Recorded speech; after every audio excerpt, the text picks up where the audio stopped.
In the previous installment, we covered the following: the Vampire-Hilden War, a bloody war incited by the refusal of the Hilden to acquiesce to the vampires' religion. The genesis of the pillars. The ancient vampires created 9 pillars which would later be referred to as the Pillars of Nosgoth. Each pillar governed a principle of metaphysical law within Nosgoth, and these pillars also served as a lock to the demon dimension to which the Hilden were cast. Each pillar was tied to a powerful sorcerer known as a guardian, and the 9 guardians were known as the Circle of 9. When a guardian dies, the circle remains temporarily broken, until their successor is chosen by the pillar. It is then up to the circle to find these new guardians, apprentice them, and then induct them into the circle. The dark gift is passed. As the Hilden were cast out, they cursed the vampires with sterility, bloodthirst, and immortality. Immortality drove the vampires mad with longing to return to the wheel of fate to which they were utterly devoted. This caused them to commit suicide en masse, and with their sterility, their numbers began to dwindle. As a result, the pillars began to choose human guardians, which distressed the ancient vampires. Wanting the fate of the pillars to remain in their control, they began to pass the dark gift onto the humans. The Human Revolt. As the humans were forcibly being turned into vampires, the circle, now comprising of human guardians, deemed the vampires a threat to their peoples, and so formed the Sarafan, an elite group of fanatical vampire-hunting warriors who would purge the vampire plague. As the Sarafan murdered the vampires, they eventually incurred the wrath of Vorador, a powerful vampire who sought revenge on the circle for sponsoring these religious crusades. The Slaughter of the Circle. Vorador storms into the circle's domain and slaughters 6 of the Circle of 9 before defeating Malek, the leader of the Sarafan and guardian of the Pillar of Conflict. Vorador spares Malek to live with his failure to protect the circle, and Mortanius, the Death Guardian, damned Malek for his failure and condemned him to serve the circle for all eternity, as an unliving wraith bound to a set of magical armor. The Fall of the Sarafan. At the same time, a wraith creature, learned later on to be a future incarnation of the Sarafan warrior Raziel, travels to the stronghold and murders the elite Sarafan commanders. Without their benefactors, their leader, or their elite commanders, the Sarafan are disbanded, and humans and vampires begin to coexist in a state of relative, if uneasy, truce. With the murder of the previous 6 guardians, new guardians must be appointed. At the earliest point in the Blood Omen storyline, the Circle of 9 consists of the following: Nupraptor, the Guardian of the Mind; Malek, Guardian of Conflict; Bane, Guardian of Nature; the Jewel, Guardian of Energy; Azimuth, Guardian of Dimension; Moebius, Guardian of Time; Anarcrothe, Guardian of Alchemy; Mortanius, Guardian of Death; and finally, Ariel, the Guardian of Balance. Also, the land is ruled by a benevolent young monarch, King William the Just, who is loved by all within his kingdom. The story begins with Mortanius. Being a human guardian, his appointment to the circle came some time after the genesis of the pillars. Alongside longevity of life, he was also skilled in the arts of manipulating death. Ancient and judicious, Mortanius was absent when Vorador launched his infamous attack on the Sarafan stronghold, and was one of the 3 of the circle's surviving members. In the aftermath, Mortanius personally administered punishment to Malek, by binding Malek's spirit to his armor. However, Mortanius himself would also fail the circle soon after. He was seduced from his service of the pillars by a dark power lying deep in the depths of the catacombs of Avernus, one of the cities within Nosgoth, where an impressive cathedral stands. There, he performed a necromantic ritual to commune with this entity, which proved to be entirely malevolent, and possessed Mortanius, controlling his body and turning him into an assassin. The possessed Mortanius sought out the Balance Guardian, Ariel, and murdered her in her chamber.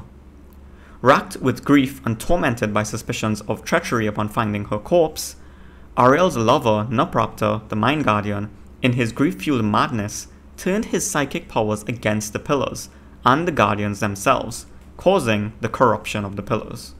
Nupraptor's psychic stream shatters the sanity of the remaining Guardians, scattering them and turning them from their purpose to preserve the sanctity of Nosgoth.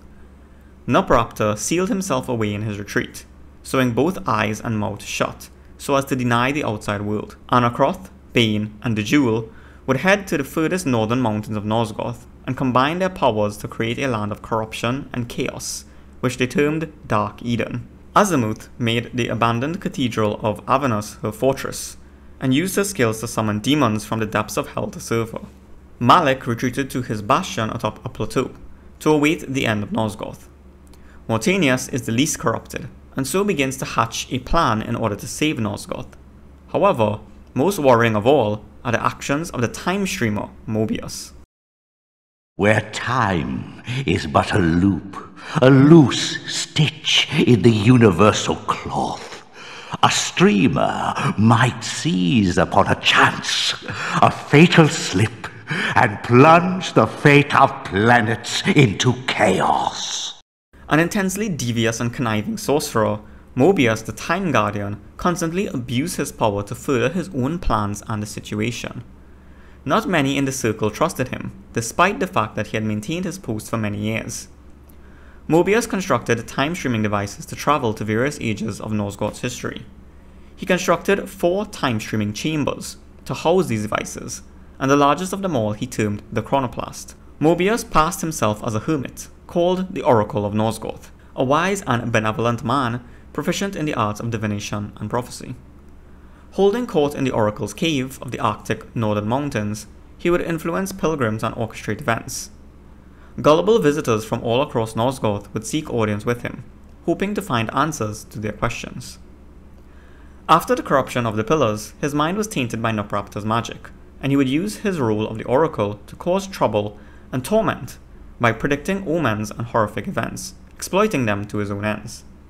However, whilst using the Chronoplast chamber to view the twisting strings of the past and future worlds, he discovers an ancient creature whose voice had not been heard in millennia, the Elder God, lurking in a tomb beneath the pillars. He instructs Moebius that the vampire plague must be snuffed out forever, and Moebius does as he is ordered.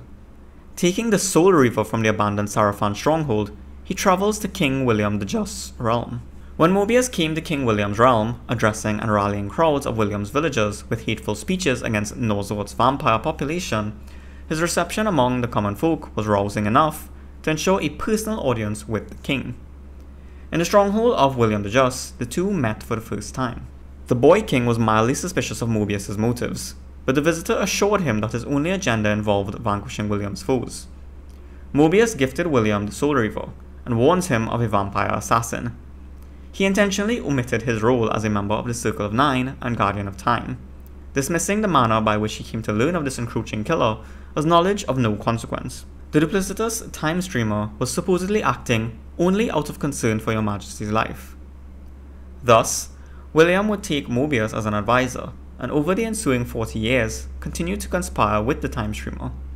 Meanwhile, realizing the peril his unwilling actions had caused, and desperate to redeem himself and correct Nosgoth's imbalance, Mortanius, the Death Guardian, began conspiring with the spirit of the murdered Balance Guardian, Ariel, to cleanse the Circle. In the end, Mortanius concludes that there was only one way to purge the Circle, and that was by murdering them all, so that the Pillars would choose new Guardians, and thus the Pillars, and by extension Nosgoth, would be restored.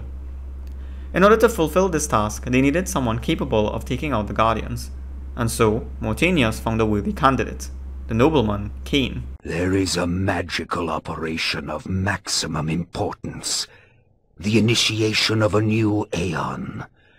When it becomes necessary to utter a word, the whole planet must be bathed in blood. The tavern's closing. Best be on your way, stranger. What? No mug of ale for a weary traveller from distant Corhagen? I can reward you well, for I am of noble blood. I stay open for no man in these dark times. Things come with the night that no sane man would welcome. And so I left, cold of heart and soul, forced to the road and the long, bitter night. That's him! End it! Now!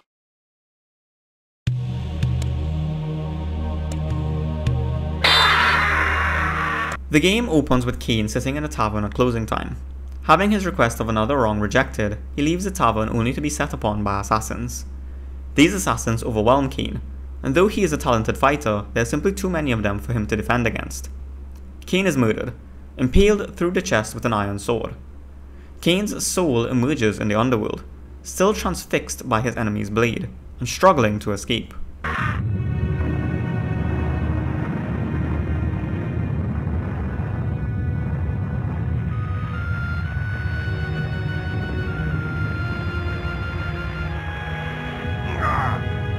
They, victors, suffering to the conquered. Ironic that now I was the one suffering. Not anything as pedestrian as physical pain, rather the cruel jab of impotent anger. The hunger for revenge. I didn't care if I was in heaven or hell.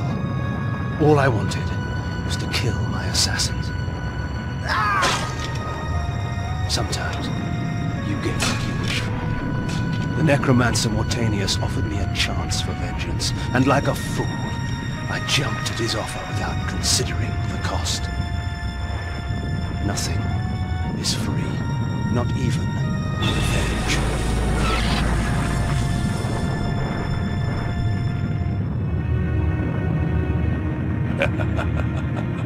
You will have the blood you hunger for. Mortanius approaches and twists the iron sword loose from Kain's back, freeing him of his captivity. Mortanius offers him a chance to exact revenge, explaining that he was a necromancer, capable of bringing Kain back to life. Peering with contemplation into the roaring fires behind him, Kain jumps at this chance for revenge, heedless of the profound cost. He accepts the iron sword from Mortanius, and coruscating magic ripples across his body, transforming his living skin to dead vampiric flesh. Mortanius laughs as Kain strides away, promising him the blood he hungered for. Waking in a crypt, Kain begins his odyssey and makes his way out of his mausoleum and into the cemetery. His new existence is revealed. He has been turned into a vampire. Mortanius facilitated this by using the still beating heart of Janos Audron, also known as the Heart of Darkness, which had the power to bring vampiric unlife to Kain's corpse. At the edge of the graveyard, he tracks down those who killed him and exacts bloody revenge, sending his slayers back whence he came. Have a seeker. If we put you down once, we could do it again. Their sneering faces were forever etched upon my memory. I had crossed death for this moment. My mind was empty save for one thought. I would kill.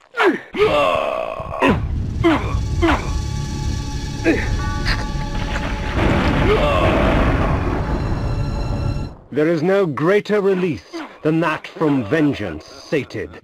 With my assassins dead, my quest was over. 'Tis not over, Kain. These fools were merely the instruments of your murder, not the cause. Look to their masters, look to the pillars, and gain way to the fortress of the mind. This was where the bloody deed of my murder took place. I would not be kind to the denizens that lurk here. They would taste my steel, and I their blood. The necromancer had offered me no warning as to what my resurrection would entail, and yet I must confess in my haste I had not sought one. Was his gift a curse? I would seek the pillars for an answer. The pillars of Nosgoth. Even in life, few sights have moved me such as this. I marvel that such beauty should grace our dying world. For a moment, Kain is relieved, believing his quest to be finished. However, Mortanius corrects him and cryptically tells him that the true masterminds behind the assassins was yet to be snuffed out. In order for him to achieve enlightenment, on his own demise, he must travel to the Pillars of Nosgoth. Kain passes through the small human tongue of Zugstul, where his murder took place, and crosses the forest lands heading north to reach the Pillars. There, at night, he finds a spectre haunting those solemn sentinels. It was none other than Ariel, the murdered Balance Guardian, whose spirit was set to haunt the Pillars until the Balance Guardian could be realized, and the Pillars restored. Kain seeks only a cure for his vampirism, but Ariel suggests instead that the salvation of Nosgoth could be within Kain's interest. She informs him that for him to be at peace, he would need to restore the Pillars. Kain is quick to assert that he cares little for the fate of the world, but he agrees to undertake the duty. Ariel warns him of the Unspoken, and tells him of Nupraptor, her love, driven mad by her murder. The Mind Guardian was to be his first kill. Pressing northward, Kain bypasses the tongues of Nachtholm and Steinchenkrone, before making it to Wasserbund, the city closest to Nupraptor's retreat. Within the retreat, he navigates many traps and hazards and comes across Nupraptor's disciples and the monks that worshipped him, who are now shackled and being tortured by the Mentalist himself. Eventually, he finds the Mentalist being guarded by the paladin Malek. Malek's incredible strength was legendary, and even with his newfound powers, Kain was not sure he could defeat the paladin in battle. However, Nupraptor dismisses Malek, stating that he would simply fail the circle once more, and fights Kain personally. Wasserbund lay, its glory now stained and faded, a faithful child in the looming shadow of Nupraptor's retreat. Nupraptor's keep lay west of Wasserbund. I would seek to cut the cancer from its heart. The gaping maw of Nupraptor's retreat rained upon Nosgoth all his pain and misery. The disease begged to be cleansed. The mentalist Nupraptor was renowned through Nosgoth for his tricks of the mind, telepathy and telekinesis. Pilgrims travelled from all across the land seeking the comfort of his lies. I sought not his wisdom, but his life. I came upon one of Nupraptor's serving girls, catatonic with fear, choking out half-words through bloodied, broken teeth. Although tempted by hunger, I stayed my hand, allowing her to tell her story. She spoke of her lord Nupraptor, driven to insanity by the brutal slaying of his beloved Ariel. She spoke of his self-mutilation, sewing his eyes and lips shut to deny the outside world.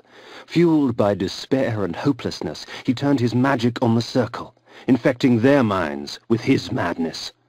Nupraptor cared for nothing now, save his pathetic self-pity. The cretin squandered life and left it seeping on the floor. Such waste was a travesty. Perhaps Nupraptor needed to be taught a lesson as to the value of blood. So, Malek, have you come to fail the circle once more? Leave, Paladin. I do not need your protection. Come, Kain. Come, share my pain.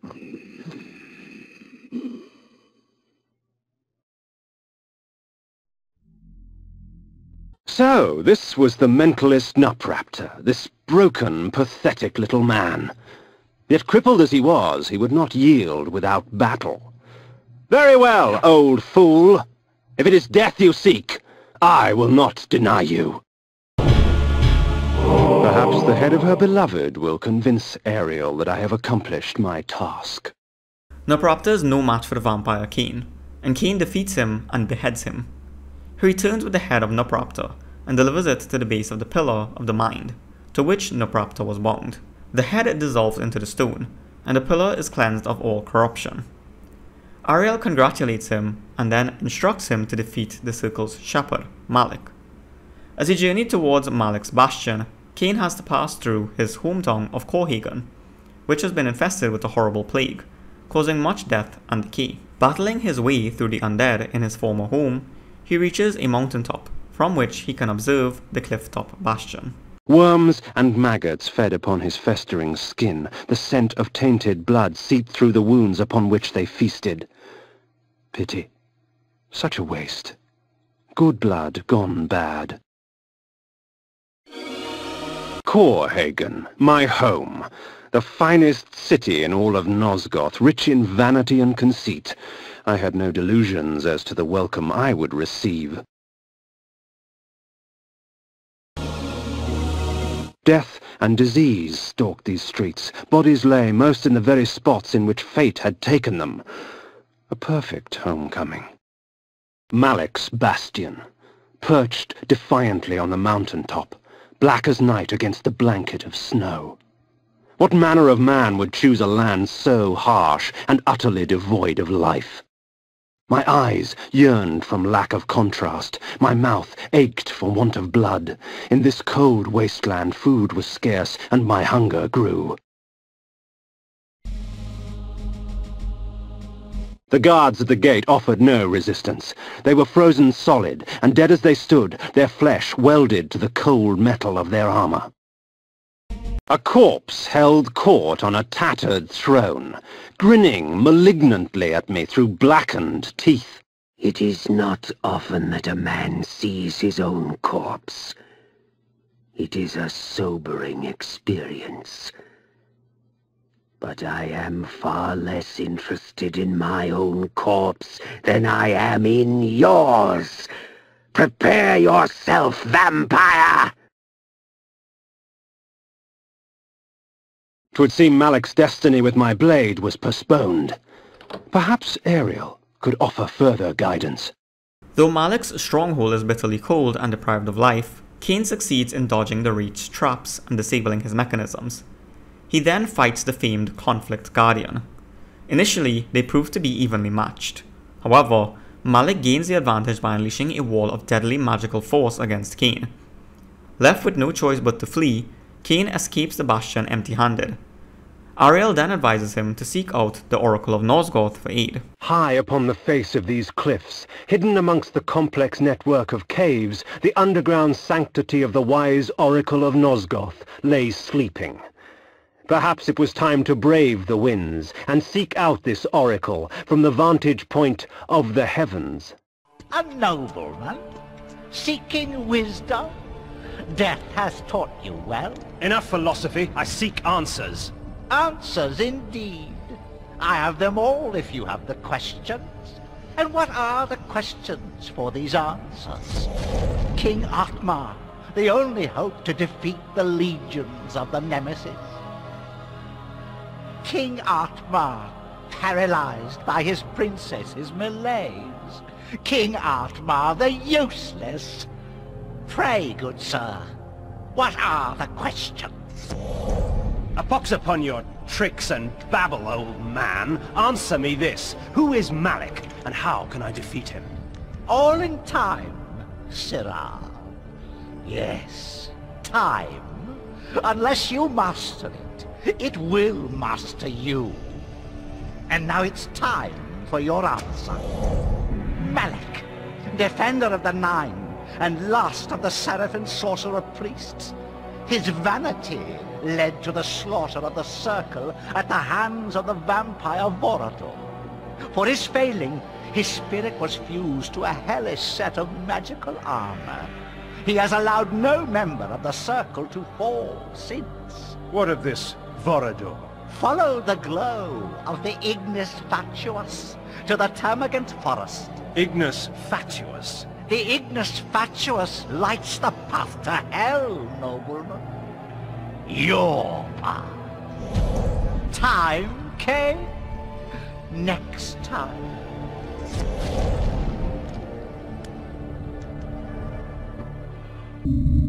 The Black Forest reigned here, its kingdom rarely invaded by those that live in the light. But it was called home by this mysterious Vorador. Legend told of a time when Vorador defeated Malek of the Seraphim. If such a man did exist, then he could perhaps be the key to defeating the Ward. The labyrinthine Oracle's Cave in the Arctic Wastes leads Kain to a larger enclave, where he finds an old man standing by a roaring fire. He welcomes the nobleman and digresses into musings on the legions of the Nemesis and King Ottmar. Irritated, Kain demands information on Malek. The Oracle recounts that there was only one to have ever defeated Malek in combat. At the Oracle's instruction, he follows the glow of the Ignis Fatuus to the Termagant Forest, where the vampire Vorador dwells. Its swamps are perilous, but he manages to access Vorador's mansion, and soon finds the elder vampire himself. The luxury with which this Vorador surrounded himself was impressive. His wealth would shame the haughty nobles of my former court. Their charms were almost visible through the gauze of their clothing, yet beauty such as theirs delivered only death. For these were Vorador's pets, nothing more than beasts, slave to his will and the easy prey he provided. Vampires, all of them, held in thrall by one stronger still. Vorador's pantry, a vampire's feast. Like cattle awaiting slaughter, men and women dangled from the rusted hooks upon the dungeon walls. Blood and viscera frosted the dirt and stone. The abundance nearly overwhelmed me, for blood is the life. The room I had entered had but one purpose: the torture and execution of human beings for the sadistic pleasure of its engineer. Blood was splattered on every surface, coating the spikes that jutted from the walls and filming the stone floor. The dread and agony of victims past still echoed through the lethal walls. A symphony of terror and agony filled the air. Then, from amidst the cacophony of screaming souls came the perverse laughter of the vampire himself. The tapestries wove a tale of chaos ignited, an orgy of fire and pain. Undead beings with rotted skins caked with sulphur and ash beckoned at me through a burning abyss. Their tortured stares were a testimonial to the price of weakness. Their fate would not find me. Yet blood calls to blood. In the bowels of that black forest, I found something worse than hell. A vision of what I was becoming. It's not often I see one of our own, especially one as young and foolish as yourself. Nonetheless, drink. Drink deep and indulge your gift. Gift? Vorador thought my curse a blessing. That we were gods. That mortals offered their blood as sacrifice so that we could enjoy our supernatural powers. And somewhere, deep inside my new self, I knew that he was right. That mortal dreams were prayers. Prayers to us, begging us for power. I pondered this as the decadent old fool prattled on about his past. A boorish account of how he defeated Malek of the Seraphim and took his vengeance upon the Circle of Nine for supporting the Seraphim Holy War to exterminate us.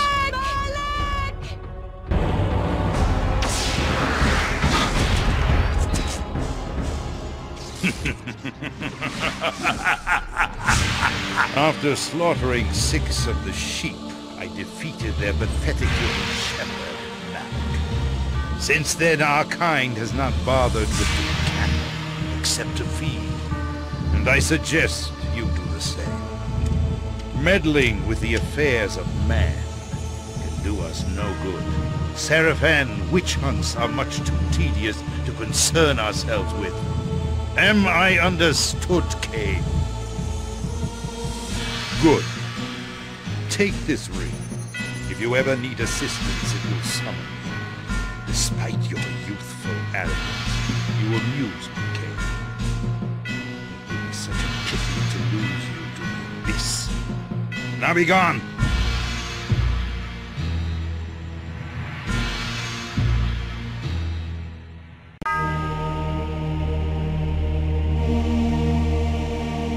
My visit with Vorador only strengthened my resolve. His power uncontested by mortals, he had fallen to another enemy. Decadence has claimed itself many a great warrior. And so I left that place, with clear knowledge of what sort of monster I would become if I let my curse consume me, and with an ally for the future. Kain is initially repulsed by Vorador, seeing in him a vision of what he was to become, should he let his dark gift consume him. Vorador takes kindly to Kain, imparting his philosophy that vampires are gods, and that mortals offer their blood as sacrifice so that they can enjoy their supernatural powers. To his dismay, Kain realizes that Vorador is right. Pondering this, he listens to Vorador's account of the slaughter of the Circle, punctuated with a reminder to not concern oneself with the affairs of man. Kain acknowledges this to a small extent, and Vorador gives him his signet ring, so that he may summon his newfound ally should the need arise. Before visiting Ushtenheim, Kain is notified by Mortanius that a triad congregates at the roof of the world. 3 sorcerers of the Circle of Nine plotting to reshape Nosgoth from Dark Eden, their garden of horrors in the north. Allured by the promise of vengeance, Kain fends off the mutants created by these 3 corrupt guardians, and breaches the sanctuary of Anarcrothe the Alchemist, Bane the Druid, and the Jewel the Energist, the 3 conspirators. Anarcrothe flees to summon Malek, but Kain counters using Vorador's signet ring to call his own ally in response. The 2 pick up their ancient battle where they left off, whilst Kain pursues and kills Bane and the Jewel. When Kain returns to the place where Malek and Vorador was locked in conflict, he finds the Paladin defeated. If it could be said that a land descended into madness, 'twould be an accurate account of Dark Eden. A garden of horrors, seeded with thick perversion of nature's design. I knew that this Dark Eden I had trespassed upon would continue to grow until all of Nosgoth was consumed. Magic seethed and shifted. I watched the dome of energy as it expanded, absorbing and recreating, consuming life, and leaving behind only a twisted parody. Such strange creatures that had been spawned by this dark magic, things half insect and half mammal, human torsos grafted onto abominations of the flesh. Sick as it was, I couldn't help but admire its creator's ingenuity. A tower stood in the distance. From its apex spewed the vortex of energy that shaped the lands below. The surface of the castle belied its interior, for it was far larger inside than out. With the powers the circle had at its disposal, it would have been simple to distort space to accommodate this strange structure. Ah, not one, but three. Dejul the Energist, Bane the Druid, and Anarcrothe the Alchemist. How considerate of them to hasten my search. So the Scourge of the Circle has arrived! Fear him not, Bane. He is but a whelp. His soul is ours for the taking.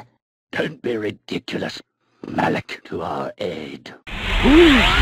Damn you, Alchemist! I had not come this far only to have my quarry escape. Vengeance. Vengeance for my eternity of suffering. Whelp! As if you knew what eternity was! Grovel before your true master! Never. I'll hack you from crotch to gizzard and feed what's left to your brides.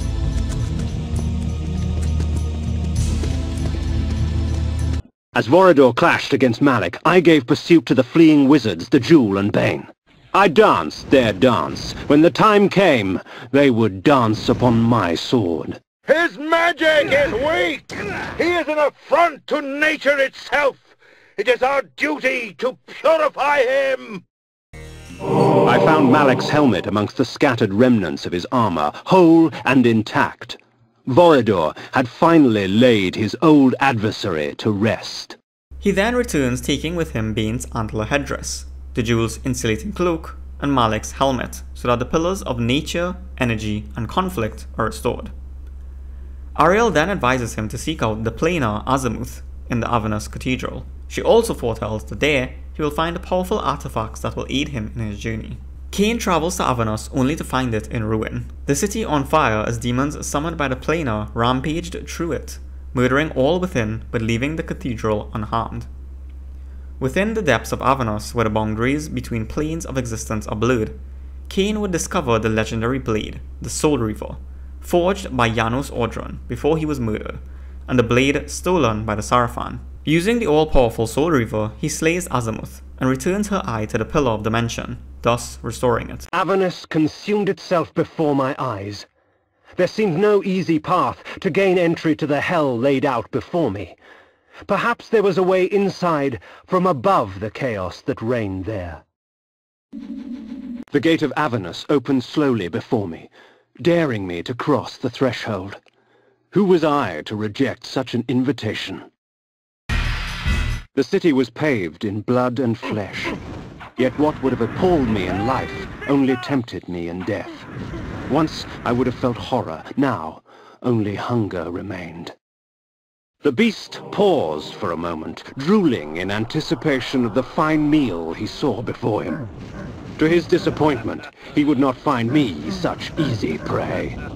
I felt its eyes upon me, eager, hungry, as if it longed to rip my heart out and eat it before me as I died. I laughed as the onslaught began. Perhaps when it was over, it would be the other way around. Avernus was a religious autocracy, with the cathedral as its dais of power. Though the city lay in ruins, the cathedral remained untouched. The demons knew better than to bite the hand that feeds them. Time fades even legend, and the origin of Soul Reaver has been lost long ago. But its purpose remains, to feed on the souls of any creature it strikes. Kindred, this blade and I. Ah, what's this? I had not even realized the blade and the raiment were here. You wear those trinkets well, Kain, but I do believe that they would look better on me. The matriarch of Avernus, the Lady Azimuth. Her magical planing skills summon demons through runes inscribed in human blood. For all her magic, the Lady Azimuth was little trouble. Once her demonic thralls had been dispatched, she fell quickly to my blade. Azimuth's third eye, a gift from the Pillar of Dimensions, allowed the planar sight into other realms. The pillar reclaims its own. It will deliver you in time. Whilst investigating the cathedral, Kain also discovers a time-streaming device which Azimuth had stolen from the time streamer Moebius. Ariel explains that it could be used to deliver Kain in time. Then she turns his attention to the legions of the Nemesis. In the obscure past, an ancient seer once prophesied the march of an enormous army that would lay waste to the last havens of peace in Nosgoth and bring about the end of civilization. This seer explained that it would gather in northern Nosgoth and would crush all who oppose its expansion. This entity would be dubbed the Legion of the Nemesis by the people. The prophecy foretold a rape and torture, death and destruction on cataclysmic levels, and that it cannot be stopped. Kain cannot continue his cleansing of the circle until the legions of the Nemesis were dealt with, and so Ariel advises him to seek the current king of Willendorf, King Ottmar, and rally the army of hope, so that they could war with the legions of the Nemesis. Kain travels to Willendorf and infiltrates the provincial mines in order to drink the blood from the tomb of one of Ottmar's forefathers. This enables him to cast a powerful spell known as Beguile, which would give him a visage of nobility and allow him to enter Ottmar's court and hear the tale of the king. Willendorf, proud defender of the realm with its warrior elite and mighty ruler, King Ottmar. The Lion Throne had once held my allegiance, but Willendorf's days of glory had passed. It was the last bastion against an unruly future. Mighty Willendorf had sliced open the belly of the earth, reaping a bounty of precious metals and unearthing ancient secrets. Of these secrets, I had heard of a tomb that contained an ancient forefather of King Ottmar himself. Within the tomb, a fountain of blood would allow me to cast the most noble of illusions and gain entry to the city of the mighty lion. Out of my way, peasant! The stench of the fields hangs over you like a pall. The king sees no one. He is in mourning for the princess. He'll be in mourning for his kingdom soon, and he'll mourn for you even sooner if you don't get out of my way! Ooh! And so I won my audience, such as it was, with Ottmar. He cared not for the invading armies from the north, only of the plight of his child. Her birthday present. To celebrate her birthday, I declared a contest. Whoever created the finest doll in the realm would be granted a royal favor. Hundreds of dolls were brought, but the winner was obvious. Elzevir the doll maker created a toy of such beauty that all were captivated by it. And all he would take in payment was a lock of her hair. Soon after, she became like this, a lifeless puppet. Whoever restores her to her former self shall have this kingdom. Thus, my hunt for the doll maker began.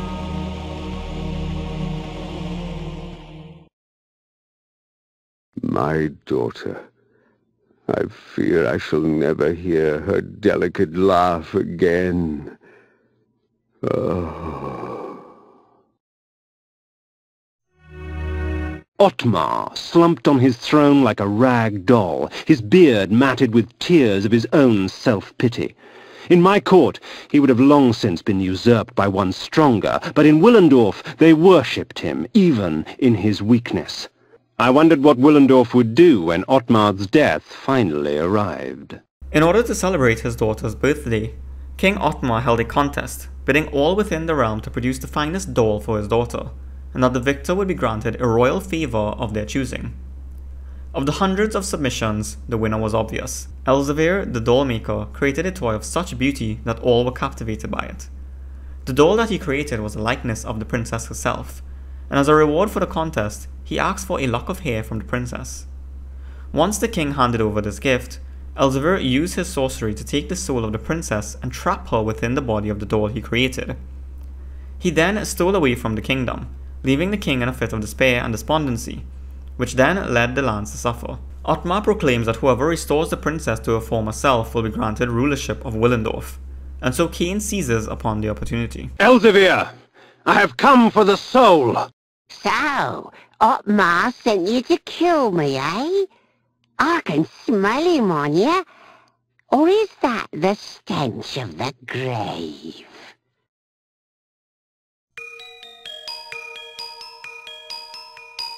Dollmaker, I have no time for these games. The soul is mine! I earned it! Ottmar gave it to me! Then you shall earn it with blood.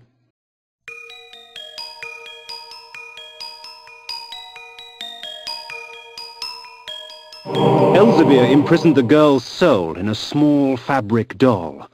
The old man's intentions I shall never know. I entered the court with the dollmaker's head in one hand and the doll containing the girl's soul in the other. I placed them both before the king and watched his eyes catch fire. With the doll in their possession, the court's sorcerers could restore his daughter's soul. I do not know that I can thank you enough, warrior.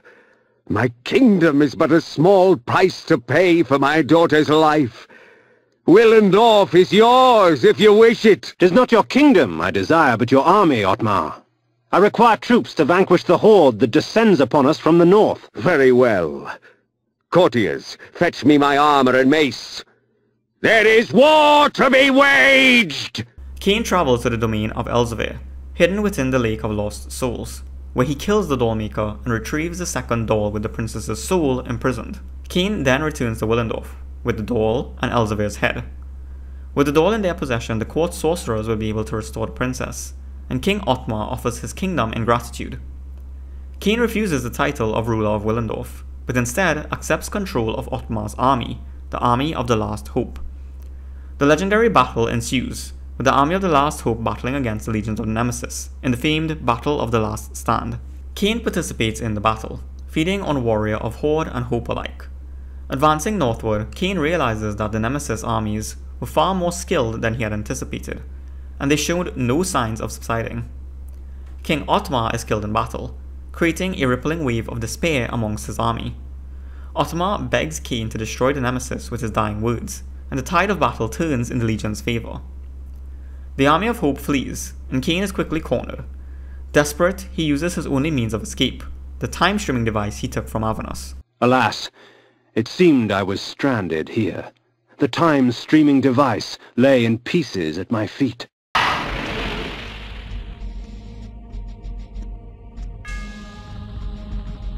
Would you stand idle as vermin destroy your crops? No! Has your house burned?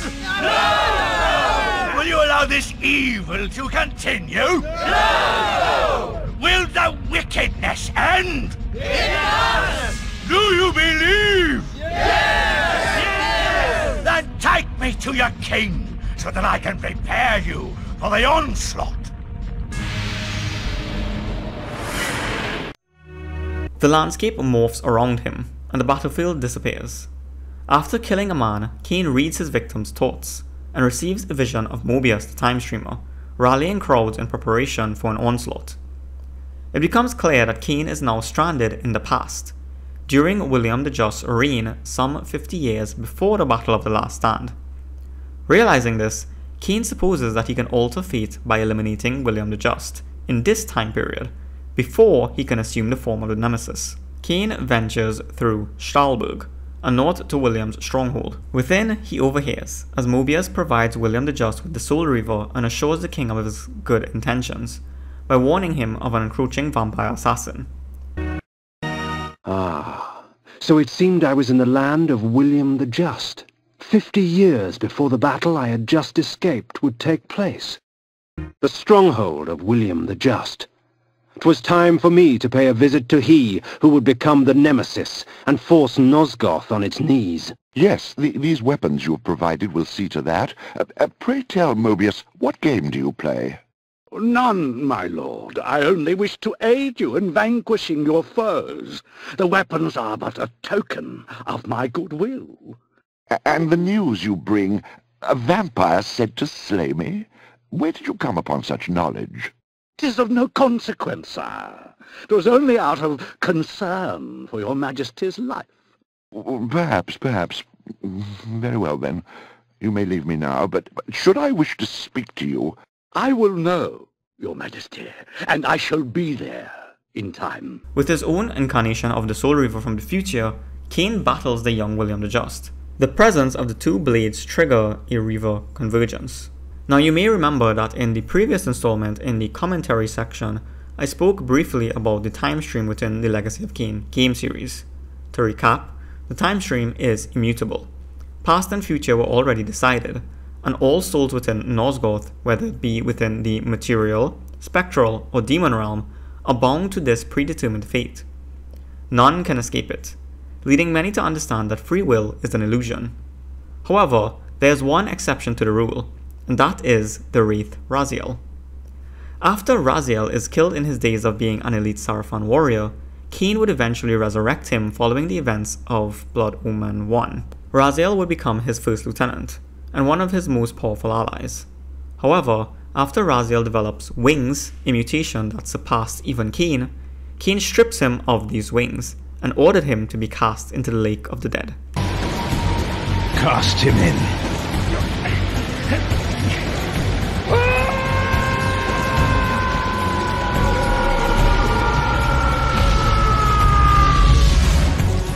Tumbling, burning with white-hot fire, I plunged into the depths of the abyss. Unspeakable pain, relentless agony. Time ceased to exist. Only this torture and a deepening hatred of the hypocrisy that damned me to this hell.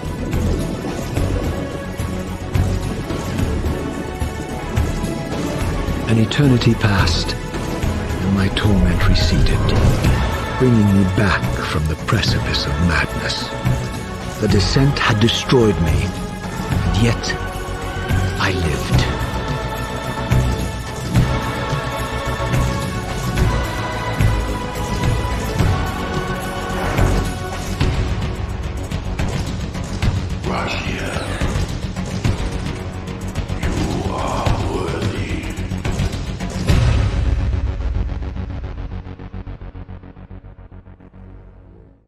After what Raziel described as an eternity, his torment receded and he settled to the bottom, to the seat of the underworld. Here, an entity had his own designs for Raziel. Saving him from damnation, an otherworldly voice greeted Raziel, pronouncing him as worthy. The Elder God, hub of the Wheel of Fate, the engine of life itself, had prevented Raziel from being killed, but his rebirth into the world had done something unexpected. This rebirth had untethered Raziel from the Wheel of Fate. It had removed him from his predetermined path and gave Raziel true free will. But what does this have to do with the Reaver? Well, the Reaver was originally created as a devouring weapon that fed on a person's blood as they were killed with the sword. However, the Reaver also had a soul bound within it, and this is what facilitated the Reaver's soul thirst and allowed it to devour the souls of its victims also. This soul trapped within the Reaver blade is none other than Raziel's. It was his destiny to become bound within the Reaver blade, and this meeting and constant presence of two incarnations of the same soul-devouring entity attempting to devour one another causes what is known as the Reaver Convergence, which can actually alter Nosgoth's timeline. This may sound rather convoluted and a bit difficult to understand, but that may be because we had to delve a bit into Raziel's story ahead of time. For now, it is important to understand that the convergence of two Reaver blades, or to be more accurate, the proximity of Raziel's twin souls which attempt to devour one another, can cause the timeline to change, and this is central to the story of the games. Now, back to the story of Blood Omen. As Kain slays the young William the Just and legions of the Nemesis were wiped from history, Kain was jubilant. However, this victory was short-lived. as Kain returns to the present only to discover that he had been tricked by the time streamer Moebius, who had foreseen all of these events and orchestrated it to play out just so. In this new timeline, William's murder had given Moebius the catalyst necessary to change the nature of the destruction prescribed by history, suiting his own ends. He was able to ignite a genocidal war against the vampires, since Kain killed the beloved William the Just, and no one knew that he would later become the Nemesis. Kain had become the author of his own species' extinction. He had destroyed a tyrant only to create one far worse. Moebius was able to create a new order, dedicated to exterminating the vampires, igniting a second great vampire purge, led by the time streamer himself. The order would come to use the former Sarafan stronghold as a base, and over a period of mere decades, the vampire purge would be successful enough to have eliminated the majority of Nosgoth's vampire population. I found myself once more in the Nosgoth I knew. The carnage from battle was gone. Yet there was something amiss. From the distance, I heard cries, and a breeze from the south carried with it the faint odor of vampire blood. As I wandered about more, the shrieking and cheering became more apparent and defined. There was some sort of gathering to the south, for with each cheer I smelled an outpour of blood. I make no pretense to justify my killing, yet these vampire hunters would cloak their bloodlust beneath a veil of righteousness. Hypocrites! They would make themselves judge and jury. Very well then, let us see how they take to my role as executioner. Kain followed the screams and the scent of blood to a garrison south of Stahlburg, where he finds Vorador being guillotined before a bloodthirsty mob. Recognizing the leader of the mercenaries as the Oracle, Kain realizes that Moebius had manipulated his quest all along to eliminate the vampire race. Moebius identified Kain to the mob as the last vampire left, and they turn on him, but Kain is able to fight off the crowd and confront the time streamer himself. Moebius then summons enemies from past, present, and future for Kain to battle, including a future probable illusion of Kain. But the younger Kain is victorious and kills the time streamer. I had been betrayed. In my haste I had not realized it before. That sigil on his forehead, the Oracle of Nosgoth, was in fact the time streamer Moebius, and I had followed his advice. How much of my quest was of his design? Willendorf? The Battle of the Last Stand? William the Just? Was this the trap he had fashioned for me? We will send you back to the grave, whence you came, vampire. Ironic. By going back in time and altering the past, you turned William the Just into the Nemesis. Aye, you have seen my plan, vampire, as I have seen your destiny. The future says you die. But I am dead. As are you.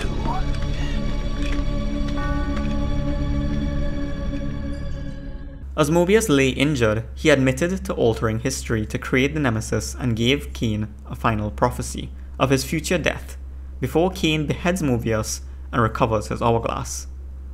As Kain travels back to the Pillars, in order to restore the Pillar of Time, he finds Anarcrothe and Mortanius conversing.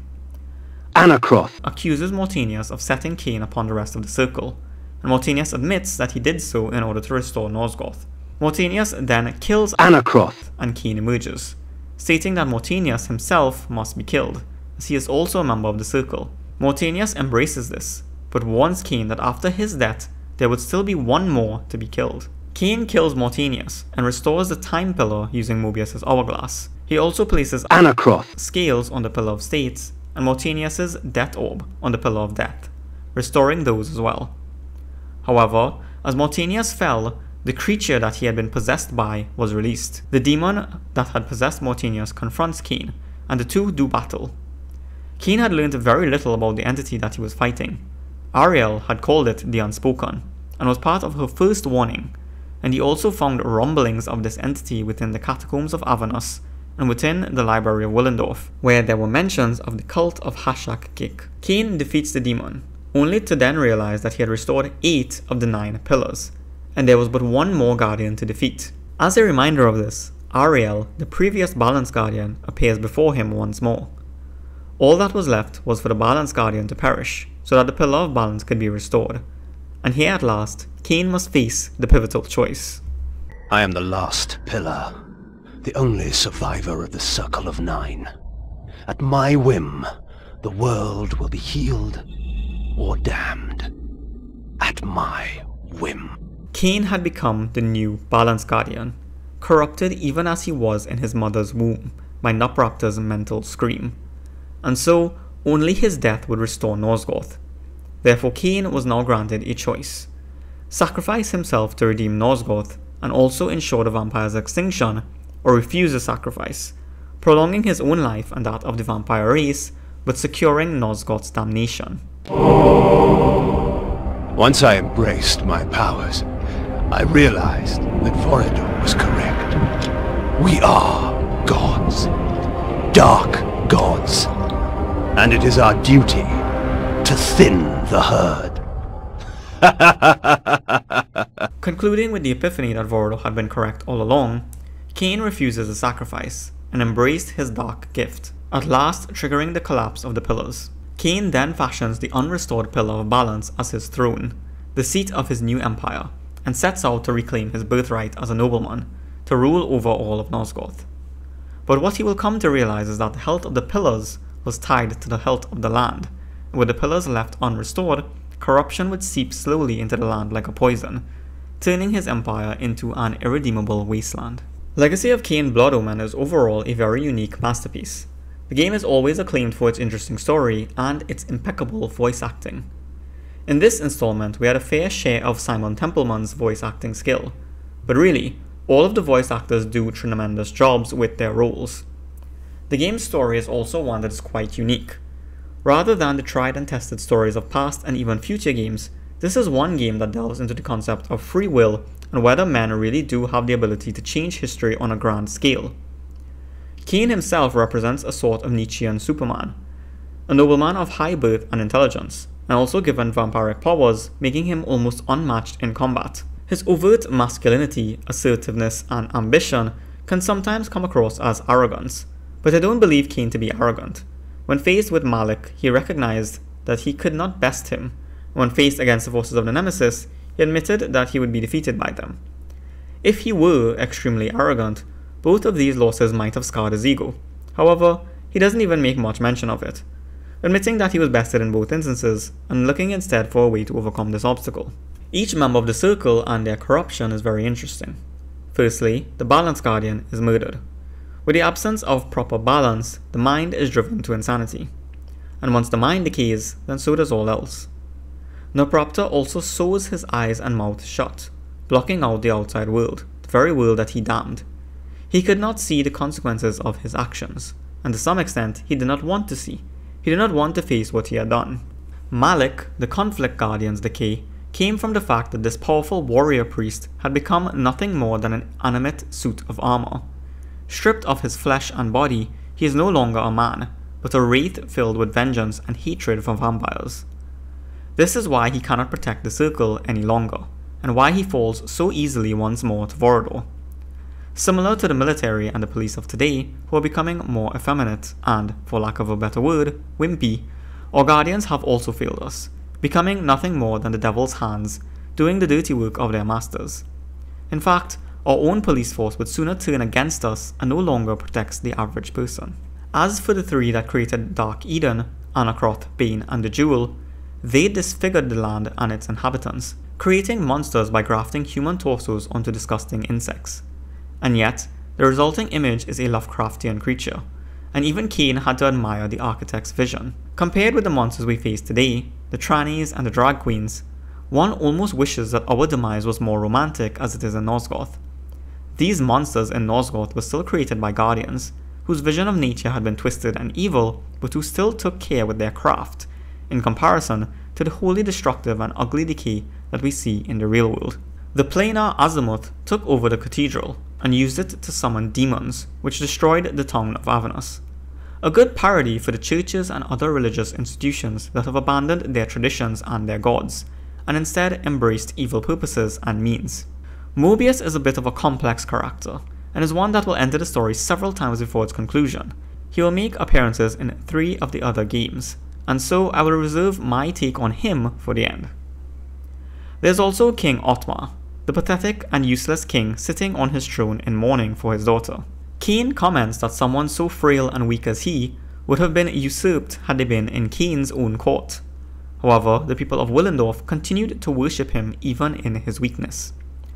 This causes the army to wither, and eventually leads to their crushing defeat at the hands of the Nemesis, which, if Kain hadn't travelled back in time, would have meant the complete annihilation of Willendorf as well. Our current rulers are weak. Even in Decline of Nosgoth, King Ottmar picks up his mace and leads his forces headfirst into battle, and dies on the battlefield fighting alongside his men. Could anyone imagine it of the leaders of today? The likes of Justin Trudeau or Rishi Sunak, Hamza Yusuf or Joe Biden? The thought of them leading a battle is so far-fetched, it's laughable. In this, we are worse than Nosgoth, and anyone who continues to worship and support these weak rulers only contribute to the demise of their own lands. Then there's Mortanius, least corrupt of the Nine and the Guardian of Death. He is the one that embraces his calling still, calling for the death of the Nine, and seeing to it that they are destroyed. When it comes time for Kain to defeat him, he welcomes death gladly, and dies by Kain's hand, and only then does the underlying evil present itself. Thanks to my telling of the story, you, the reader, knows that Mortanius was the one that killed Ariel because he was possessed by a demon, but the player only obtains his revelation in the final few moments. The true enemy revealed at last, the puppeteer behind the strings. Again, this reflects the real world, where the true puppet masters try to remain hidden as they manipulate and connive behind the scenes, although more and more are beginning to pull back the curtain and look upon their faces. In the end, it would appear that Kain's sacrifice is what people might term the bad ending of the game. But really, Kain wanted to challenge fate and forge his own destiny. All the manipulations and machinations of the Circle, and even the hidden players, had all led him to this moment, where he would sacrifice himself, essentially damning the vampire race to extinction, but restoring the Pillars of Nosgoth to its former glory. So Kain, trying to retain some sense of freedom and embracing another Nietzschean idea, chooses his own path. But does one ever truly have a choice? One can only match, move by move, the machinations of fate, and thus defy the tyrannous stars.